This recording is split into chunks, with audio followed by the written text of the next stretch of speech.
comenzamos esta nueva hora de noticias por la señal de puranoticia.cl, donde revisaremos las principales informaciones de nuestra región de Valparaíso y de todo el país. Mi nombre es Camila Rate y les cuento que a esta hora en la costa de nuestra región de Valparaíso, en Viña del Mar, Concón y en Valparaíso, contamos con una temperatura que ya alcanza los 17 grados. Bastante inferior a lo que habíamos tenido días anteriores, y lo que vemos en pantalla a esta hora es una imagen completamente en vivo y en directo del balneario de Reñaca, en Viña del Mar. Esto es el quinto sector de Reñaca.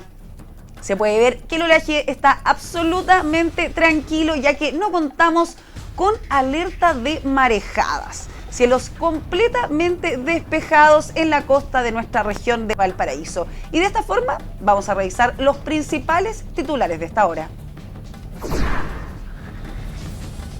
Declaración de Ariel Sauer abre dudas sobre el préstamo de Factop a Andrea Molina. ¿Financió campaña al Senado o gastos personales? Conozca el mapa de las contribuciones en la región de Valparaíso, las ciudades que más cumplen con el impuesto territorial y las 10 que menos lo hacen.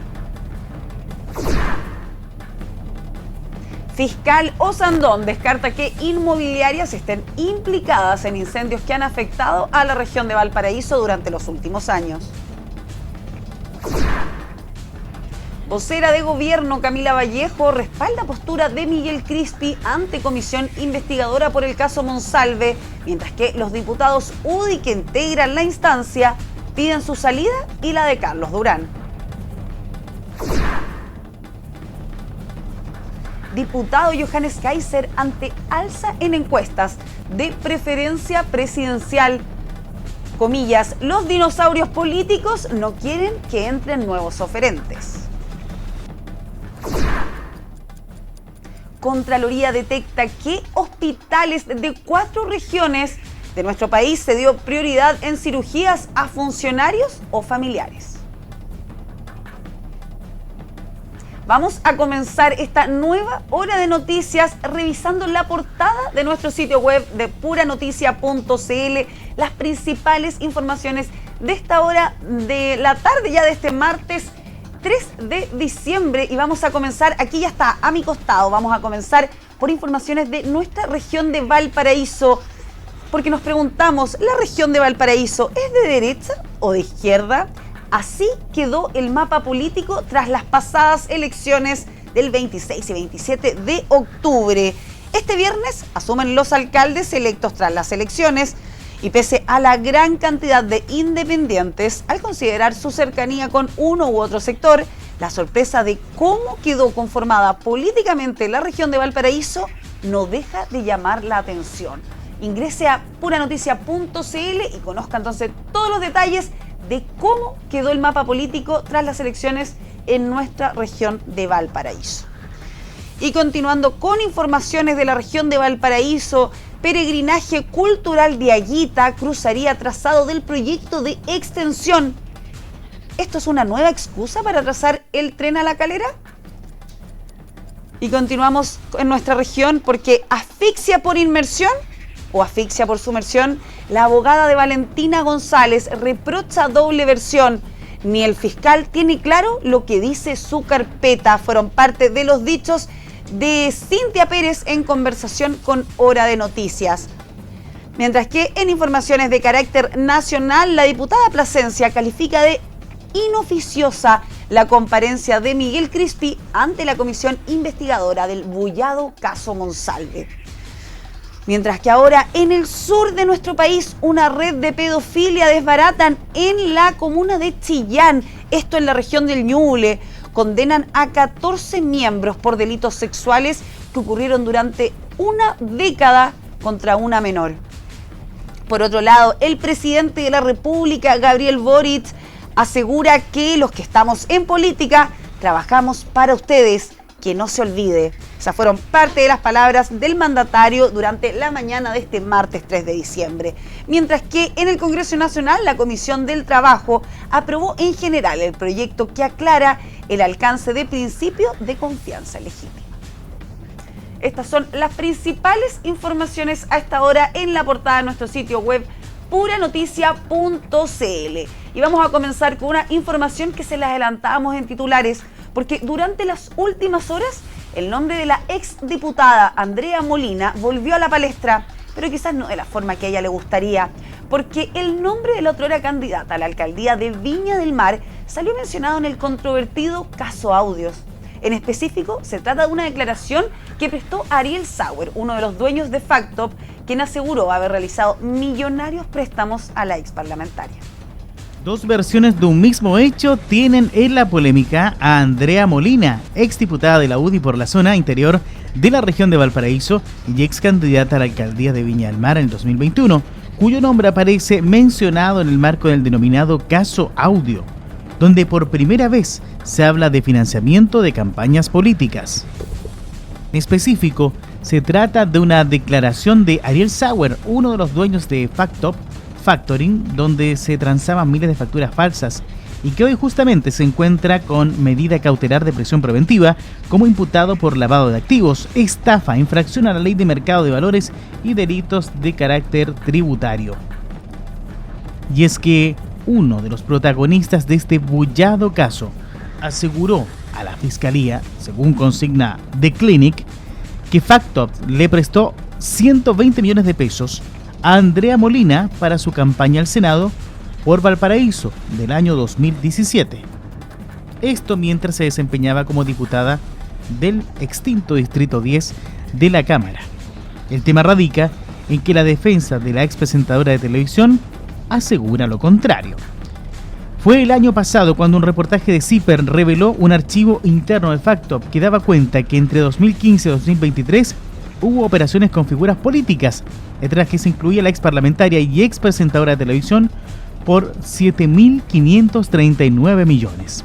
Pero se trata de una cifra engañosa, ya que luego, en un reportaje de La Tercera, se establece que la reorganización judicial de Factop habla de una deuda de 447 millones.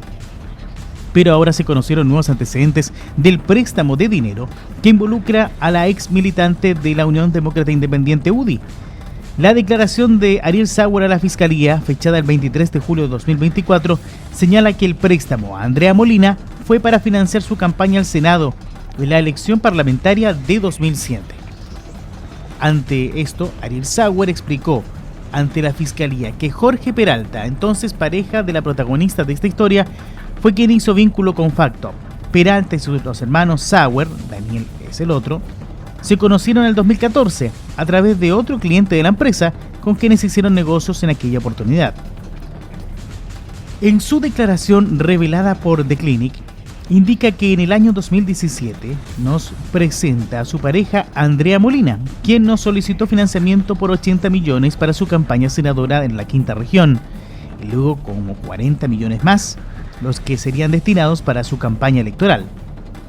Desconozco si ese fue el fin en que fueron ocupados y si fueron rendidos de acuerdo a lo que establece la ley. Importante es tener en cuenta que las rendiciones de ingresos y gastos de la campaña al Senado de Andrea Molina el 2017 ante el Servicio Electoral CERVEL habla de 63,6 millones de pesos, sin hacer mención alguna a la empresa Factop. Como ya se ha dicho en varias veces, la defensa de Andrea Molina, a cargo del abogado Andrés Bustos, asegura que el préstamo solicitado fue de 90 millones y que no se habría utilizado para su campaña al Senado, sino que para gastos posteriores. Fue para vivir, no tenía lucas, y hasta el día de hoy ella no posee unas finanzas muy saludables. Estos tipos la dejaron con una deuda inventada, una bola de nieve de mucha plata que se ha filtrado por todas partes, como muchas otras personas que acudieron a esta financiera que parecía legal, y estamos claros que la cuestión ha sido un fraude, indicó el defensor de la ex diputada de la UDI a The Clinic.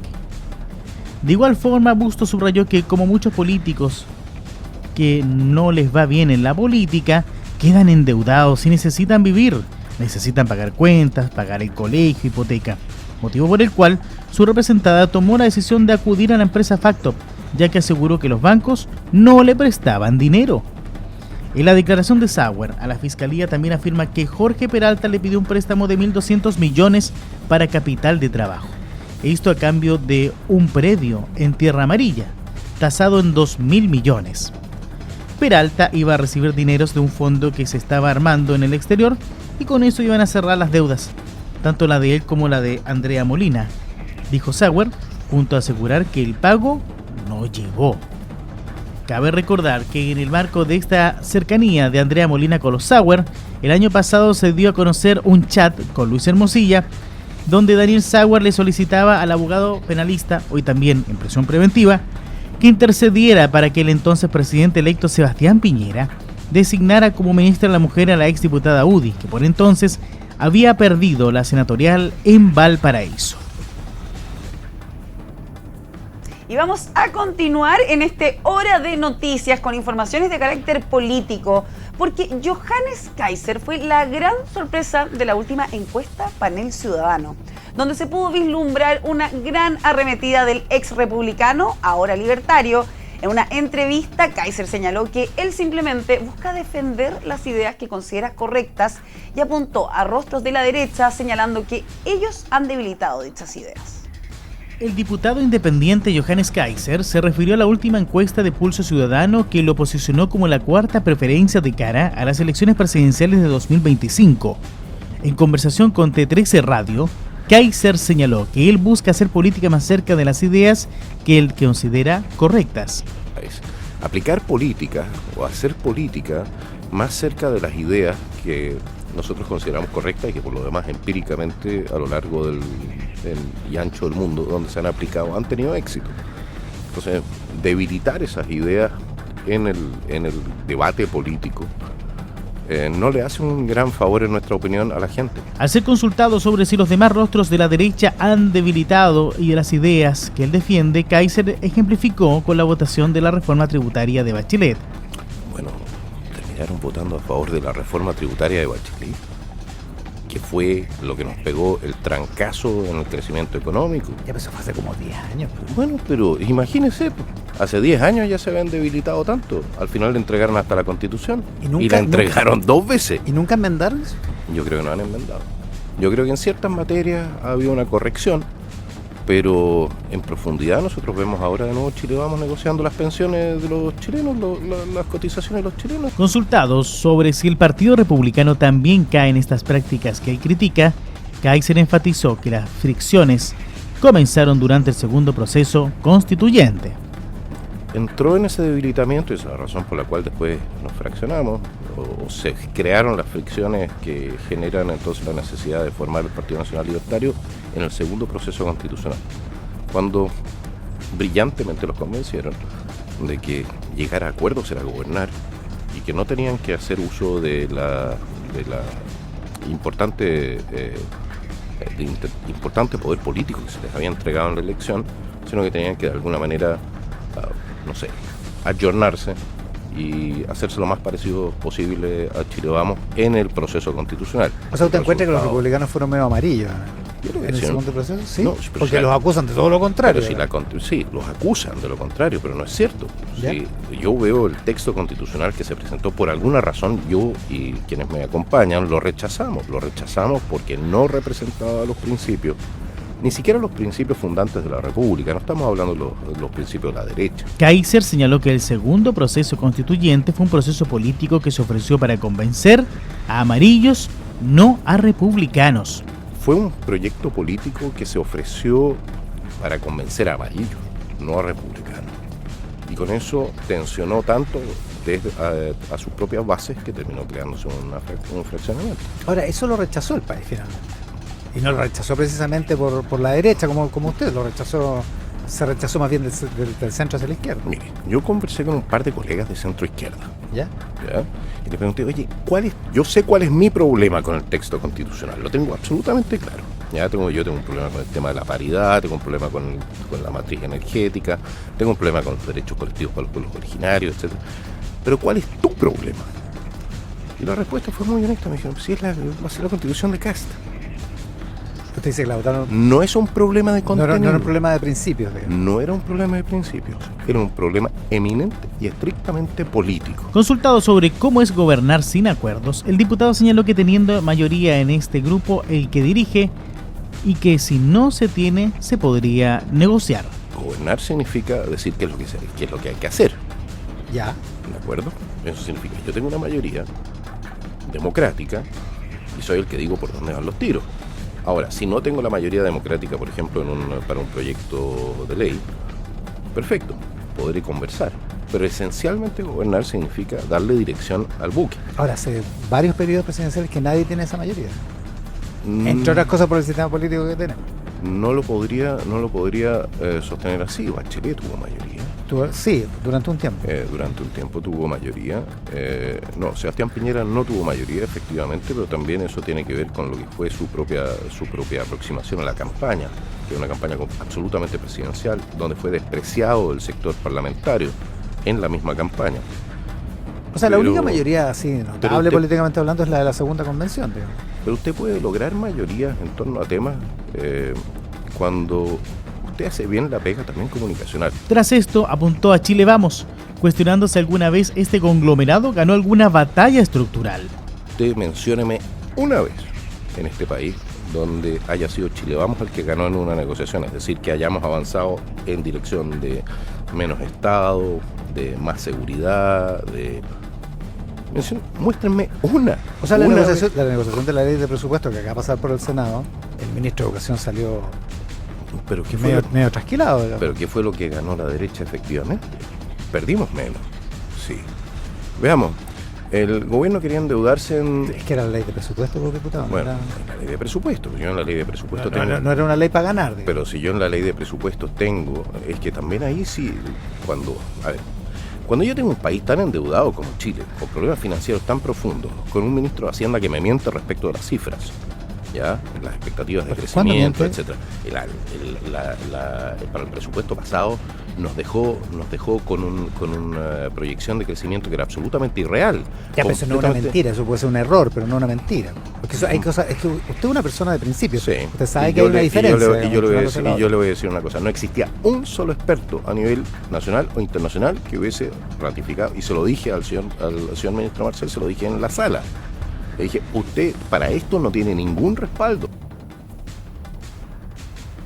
Y vamos a continuar con informaciones del Congreso Nacional, porque con indignación reaccionaron diversos diputados sobre el proceso de devolución para los cotizantes de dineros cobrados en exceso por parte de las ISAPRES. Esto tras el fallo de la Corte Suprema y la ley corta impulsada por el Ejecutivo.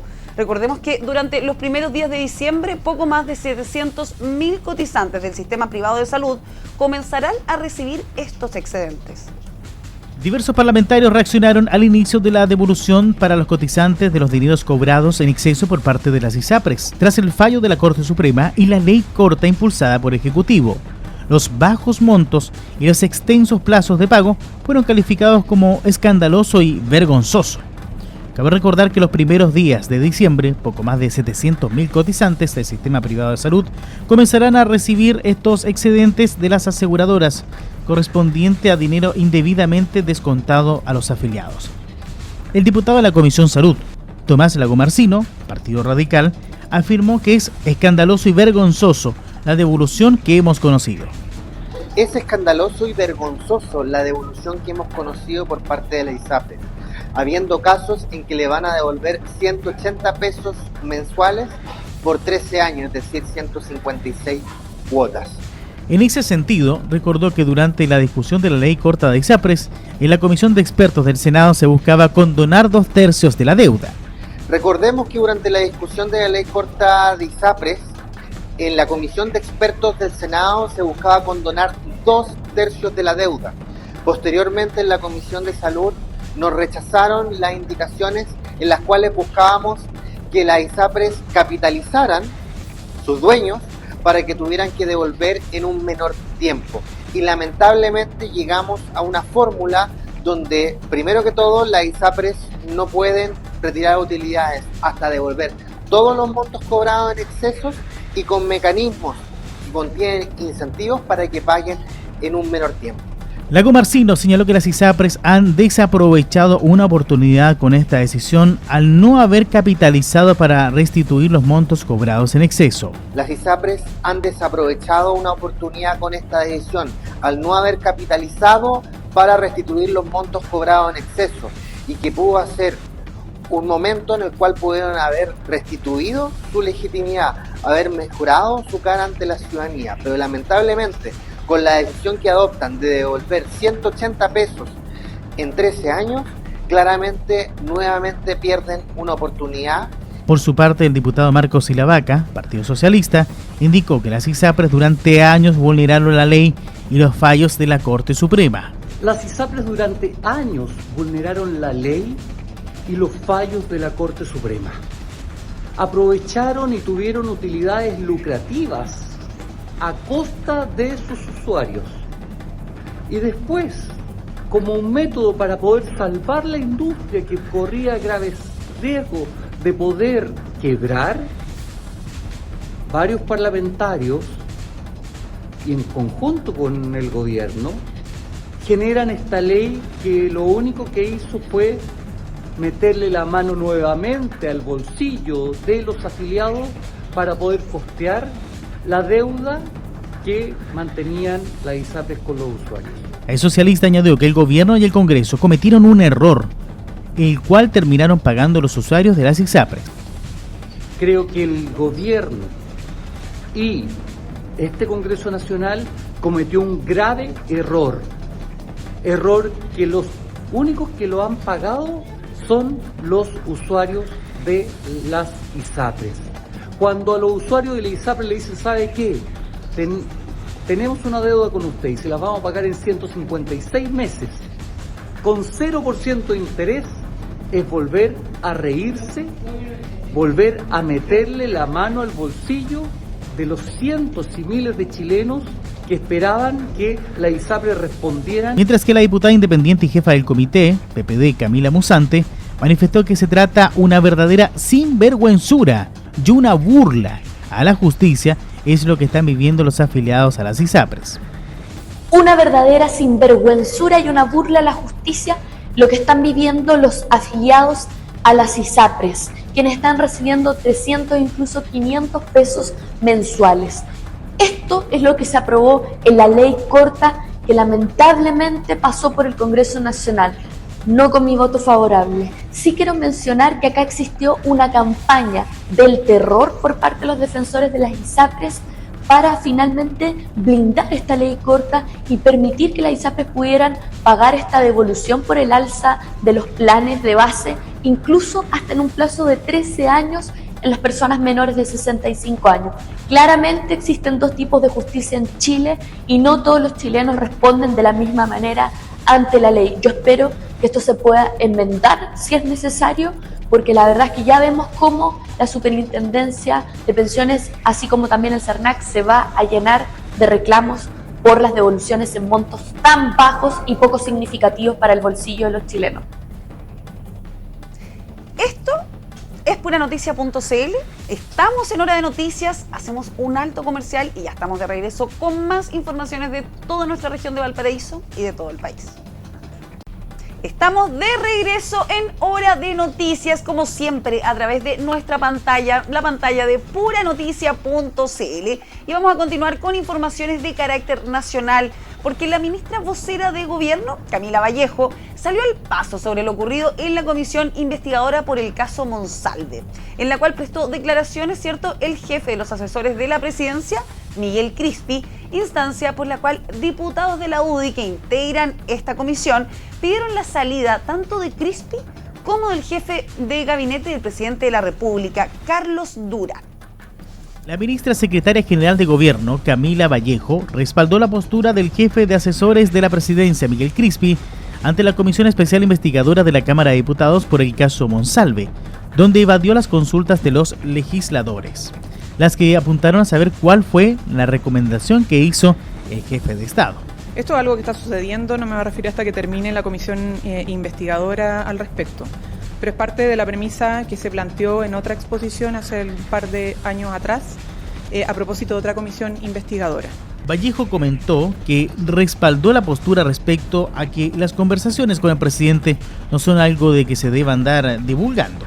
No, del mismo asesor cuando señaló que las conversaciones con el presidente no son conversaciones que uno tenga que estar ventilando por la prensa. Hay una institución que uno cuida y respeta, que es una institución republicana y no depende de un gobierno de turno. La ministra descartó la opción de una sesión secreta por el caso Monsalve y se requiere que la información que ahí se revele sea de carácter secreto. No voy a hablar de casos hipotéticos que nos han pedido, pero hemos tenido otras situaciones que lamentablemente también terminan en la prensa. En tanto, los diputados UDI, Flor Weiss y Álvaro Carter solicitaron la renuncia del jefe de gabinete del presidente de la República, Carlos Durán, y del jefe de asesores de la moneda, Miguel Crispi, en la comisión investigadora de los actos del gobierno en el caso Monsalve.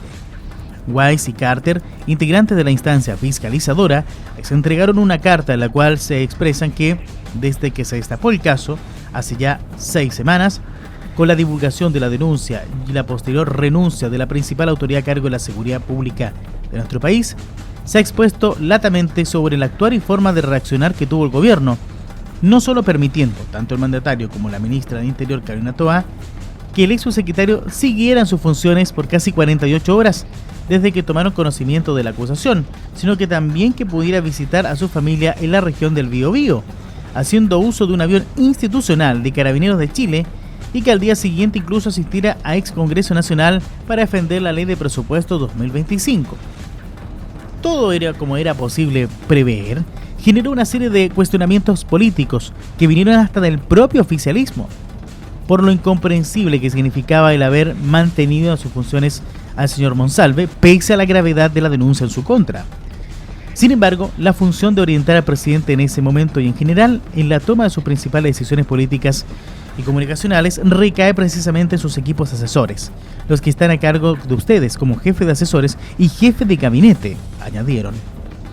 Finalmente le solicitaron la renuncia considerando que un gesto de esta naturaleza ayudaría a generar las condiciones mínimas para que el gobierno supere el actual estancamiento en que se encuentra y se enfoque definitivamente en los desafíos urgentes que afectan a los chilenos, especialmente en las áreas tan sensibles como la seguridad. Bueno, vamos a cambiar completamente de tema y vamos a regresar a nuestra región de Valparaíso, porque la Tesorería General de la República dio a conocer cuáles son las comunas que más y menos pagan contribuciones a nivel regional. Por ejemplo, la comuna que lidera este ranking es Viña del Mar, seguida por Valparaíso y Zapallar, mientras que en el fondo de la tabla se encuentran Juan Fernández, Catemu y Petorca. El último cómputo de la Tesorería General de la República en cuanto al pago del impuesto territorial en todo el país, hecho a septiembre de este año, arrojó que la comuna que paga más contribuciones en Chile es Las Condes, dejando recién en el 7º lugar a Viña del Mar, la que a su vez es primera a nivel regional. Pero, ¿cuál es el panorama a nivel de la región de Valparaíso en esta materia? La semana pasada el organismo estatal dio a conocer que las cifras de recaudación a septiembre totalizan los torno a los 2.000 millones, lo que significa un aumento de 11,6% respecto al mismo periodo del año anterior. Además, solo entre las 10 comunas con mayor recaudación del país suman 753.870.000, un 40% del total. En tanto, si se consideran las 5 primeras comunas de la lista nacional, es decir, Las Condes, Lo Barnechea, Santiago, Vitacura y Providencia representan el 28,4% del total. En el caso de Viña del Mar, la Tesorería General de la República informó que se recaudó por concepto de pago de contribuciones un total de 48.964 millones a septiembre de este año, ubicándose en el 7º lugar nacional. A nivel regional, sin embargo, es la primera. Le siguen bastante más abajo Valparaíso con 18.240 millones y en tercer lugar Zapallar con 15.072 millones. En cuanto al cuarto lugar está Concón, 14.673, el quinto Puchuncaví, 7.549 millones, luego Quilpué, 7.118, Algarrobo, 6.526, ya en octavo lugar a nivel regional está San Antonio, 5.932, Casablanca, 4.392, y en el 10º lugar Santo Domingo con 4.348 millones. Entre las comunas que pagan menos contribuciones se encuentra en el último lugar Juan Fernández con 12 millones, antes Petorca 161 millones, Catemu 437, Putaendo 459 y Cabildo con 475 millones. Las 5 anteriores de ellas son Panquehue, Santa María, Cartagena, Calle Larga y Yayay con 830 millones.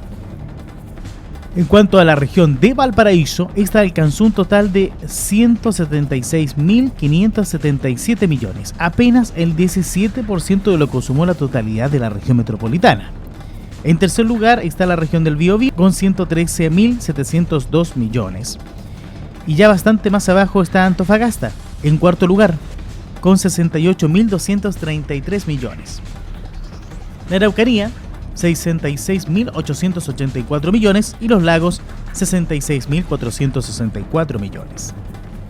Por otra parte, las cifras entregadas por la Tesorería Regional de Valparaíso dan cuenta de un aumento del pago de contribuciones en la zona de manera gradual, a excepción de este año, aunque hay que considerar que el conteo de 2024 aún no finaliza, mientras que los años anteriores está considerado hasta diciembre.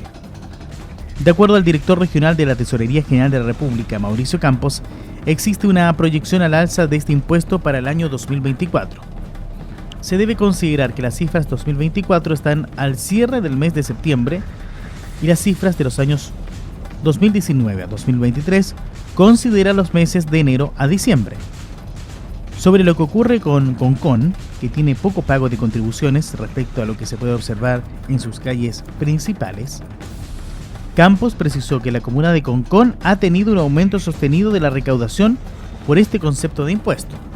El número de habitantes, superficie y la cantidad de propiedades afectadas a este impuesto puede responder a ello. Finalmente explicó que el impuesto territorial se aplica a las propiedades, de acuerdo a lo establecido en la ley sobre el impuesto territorial. Aquellos bienes raíces no agrícolas destinados a la habitación y con un avalúo fiscal igual o inferior a los 56 millones aproximadamente, quedan exentos del pago de este impuesto. Y aclaró que no tiene relación que una vivienda se encuentre terminada. Esto es puranoticia.cl, estamos en Hora de Noticias, hacemos un corte comercial y ya estamos de regreso con más informaciones. Estamos de regreso en Hora de Noticias por las pantallas de puranoticia.cl y hace pocos minutos les contábamos que con indignación reaccionaron diversos diputados sobre el proceso de devolución para los cotizantes de dineros cobrados en exceso por parte de las ISAPRES. Esto tras el fallo de la Corte Suprema y la ley corta impulsada por el Ejecutivo, habiendo casos en que se les van a devolver 180 pesos mensuales por 13 años, es decir, en 156 cuotas. Para conversar de este tema, estamos en contacto con el diputado que integra la Comisión de Salud, diputado de nuestra región de Valparaíso, Tomás Lagomarsino, quien ya está conectado con Hora de Noticias. Diputado, ¿cómo está? Muy buenas tardes, muchas gracias por la invitación, un saludo a todos los que nos ven, escuchan aquí por Pura Noticia. Muchas gracias a usted por esta conexión. Le queríamos, usted mismo calificó esta medida, ¿cierto?, como indignante. Efectivamente, tenemos una ley corta que se está implementando en estos momentos, pero yo creo que es importante recapitular por qué se necesitaba una ley corta para poder implementar el fallo de la Corte Suprema que obligaba a la ISAPRES a restituir cobros realizados en exceso por harto años, a decir verdad. Se requería esta ley corta producto que si es que no teníamos una medida que mitigara el efecto de este fallo, 4 de las 6 ISAPRES iban a quebrar, lo cual ya era un problema, pero el mayor problema era con respecto a los prestadores privados, porque no se iban a ir solas, sino que iban a arrastrar a muchos prestadores privados también a la quiebra. Y recordemos que el 50% del 80% de la población que está en FONASA se atiende en prestadores privados, dado que por sí mismo el sector público no puede realizar todas las atenciones que requieren las personas afiliadas a FONASA. Exacto. ¿Usted cree que esto motive una fuga mayor aún de las ISAPRES que pasen hacia la atención pública? Yo creo que no necesariamente puede significar una mayor fuga de la que ya hemos conocido hasta el día de hoy, porque claramente las ISAPRES están en crisis. Ahora bien, recordemos que durante la tramitación de este proyecto de ley, que hoy ya es ley de la República, la Comisión de Expertos de la Comisión de Salud del Senado planteó borrar administrativamente 2/3 de la deuda. De hecho, yo fui bien crítico de aquello. Mediante un mecanismo que se llama mutualización, buscaban que de los 1.400 millones de dólares que había que restituir a los afiliados, pasara a ser 450 millones de dólares. Eso logramos por un lado evitarlo, pero por el otro lado también fue imposible para quienes éramos críticos de la iniciativa doblegar esta intención de que se pagara en 156 cuotas, 13 años, que de hecho en un inicio las indicaciones del Ejecutivo planteaban que fueran 12 años, pero que finalmente cuando se involucraron los senadores en la comisión mixta se aumentó de 12 a 13 años. Adicionalmente, esas indicaciones que yo le planteo que presentamos en la Comisión de Salud de la Cámara buscaban obligar a los dueños de la ISAPRE a capitalizar, de tal forma de que se pagara en un plazo mucho más acotado. Planteamos un año y medio, pero lamentablemente los esfuerzos de algunos pocos diputados y diputadas para no solamente plantearme yo solo, sino que éramos varios parlamentarios en este cometido, fueron o rechazadas dichas indicaciones o llanamente declaradas inadmisibles. En algunos casos son 180 pesos mensuales por 13 años, es decir, ¿cierto?, en 156 cuotas. ¿Usted cree que esto afecte la cara futura de las imágenes de las ISAPRES? Sin lugar a dudas. Yo creo que esto viene a ser un clavo más en el ataúd de la ISAPRE. Recordemos que hace un tiempo un expresidente de la Asociación de ISAPRES planteó que ellos no podían darse el lujo de recibir a personas enfermas.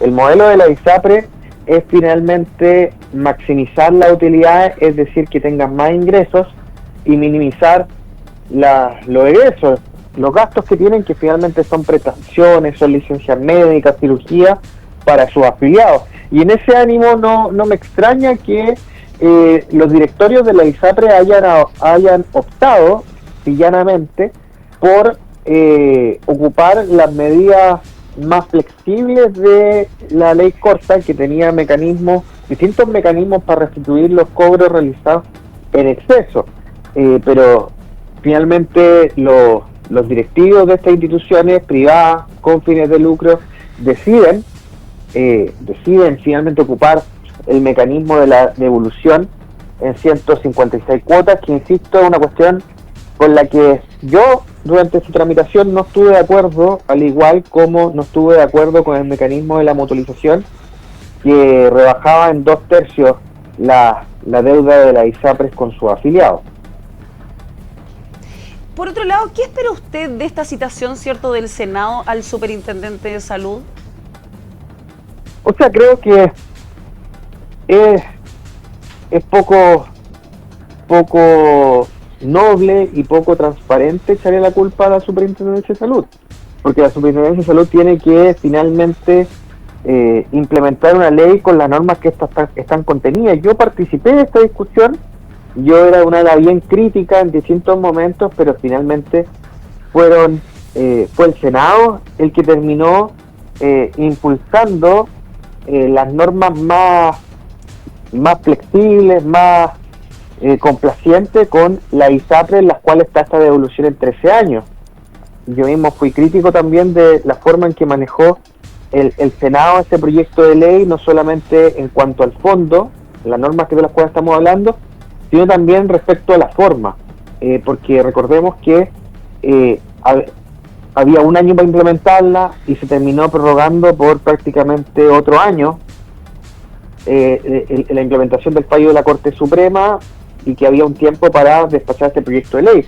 De todo ese tiempo, la pura Comisión de Salud del Senado ocupó más de 9 meses en tramitarlo, lo cual nos llevó paulatinamente acercando a la fecha límite para implementarlo, y esto obviamente fue muy perjudicial en la tramitación porque nosotros teníamos claro las consecuencias al sistema de salud.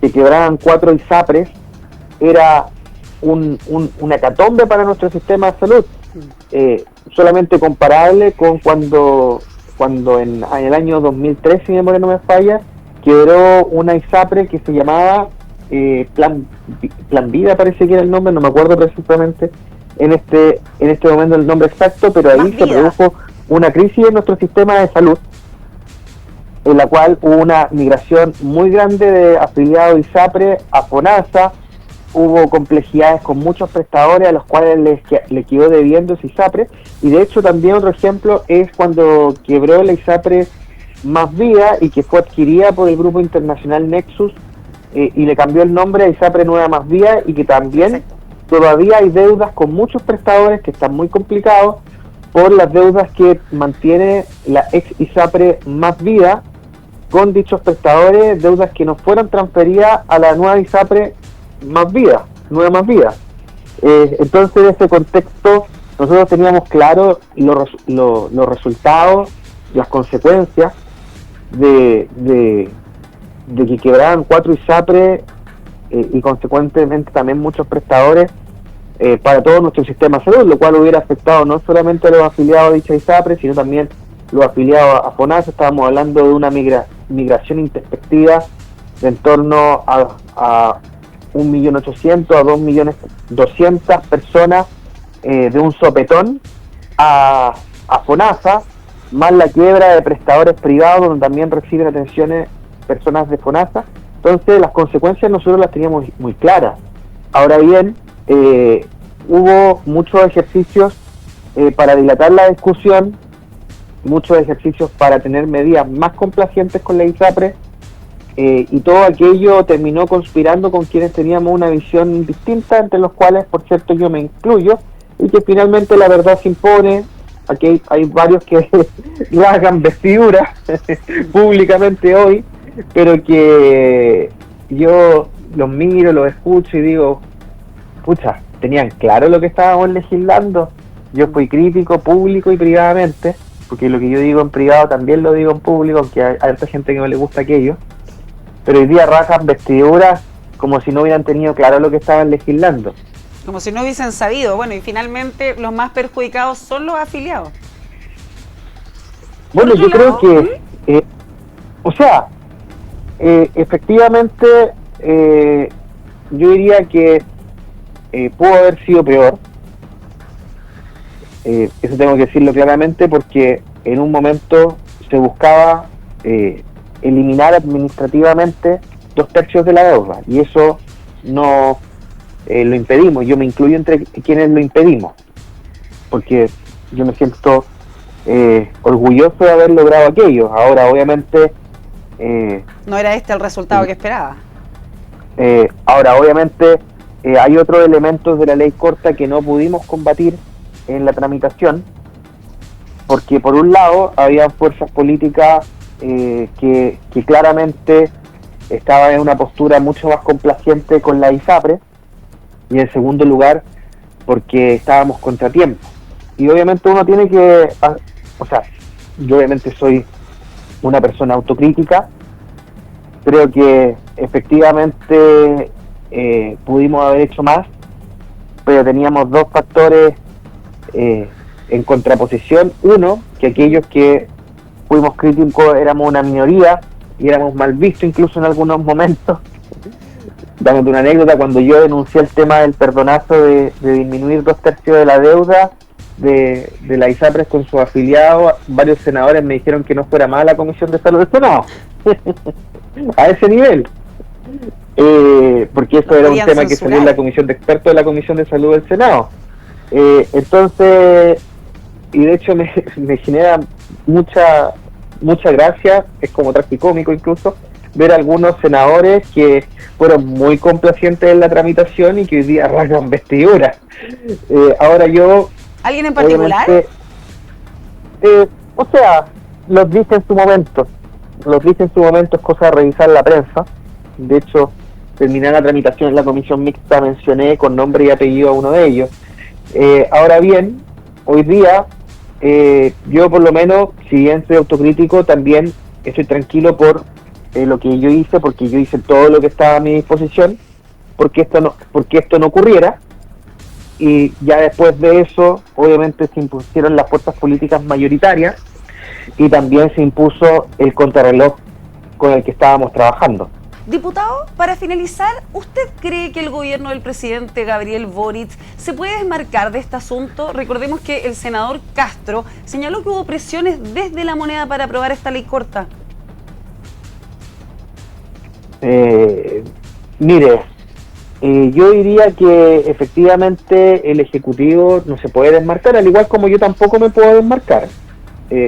Ahora, yo no me desmarco, pero también doy cuenta de mi posición sistemática durante la tramitación. Y en ese sentido, soy autocrítico, pero también doy cuenta de los esfuerzos que yo hice para que esto no sucediera. Dígase, denunciar cuando trataron de eliminar administrativamente 2/3 de la deuda, dar cuenta de las indicaciones que ingresé en la Comisión de Salud de la Cámara, muchas de las cuales fueron o rechazadas o declaradas inadmisibles. Doy cuenta de las críticas que hice por medios de comunicaciones, doy cuenta del lobby que se hizo y de cómo se impusieron mayorías políticas que tenían una visión diferente a la mía. Ahora, así como yo no me desmarco, pero soy claro, también el Ejecutivo no se puede desmarcar. No se puede desmarcar porque las indicaciones respecto a la cantidad de cuotas, respecto a un montón de cosas, son indicaciones del Ejecutivo. Ahora, si es que ellas la ingresaron porque también estaban contrarreloj y necesitaban los votos de la oposición, que buscaban una postura mucho más complaciente con la ISAPRE, eso lo tienen que transparentar. Pero desmarcarse no es noble. Lo ve posible, no posible, disculpe. O sea, yo lo veo como una actitud poco noble, a decir verdad. Yo no me desmarco. Yo fui crítico, denuncié lo que denuncié, critiqué lo que critiqué, presenté, de hecho a mí me tiraban talla en la Comisión de Salud de la Cámara porque yo solo presenté como 115 indicaciones. Entonces, fue bastante activo en este proceso. Yo estoy tranquilo, ahora bien, después de haber hecho todo lo que tenía que hacer, finalmente en la votación final la aprobé. Y eso también doy cuenta públicamente de ello y doy cara en ello porque ya habiendo hecho todo lo que uno pudo hacer y estando tranquilo con aquello y teniendo una votación dicotómica de aprobar o rechazar y entendiendo que rechazar significaba atenerse a las consecuencias de implementar el fallo sin una ley corta, en cuanto a quiebra del ISAPRE, en cuanto a quiebra de prestadores, en cuanto a consecuencias no solamente al sector privado, sino también a los afiliados a FONASA, yo tuve una actitud responsable y voté todo el conjunto de la ley corta a favor. Ahora bien, pueden revisar mis votaciones en la Comisión de Salud, en toda la tramitación, en las distintas etapas, y pueden dar cuenta de que yo fui crítico y que voté en consecuencia, no estando de acuerdo en varios elementos, entre ellos pagar en 13 años. Diputado Tomás Lagomarsino, se nos acaba el tiempo, pero le agradecemos por esta conexión con Hora de Noticias en puranoticia.cl.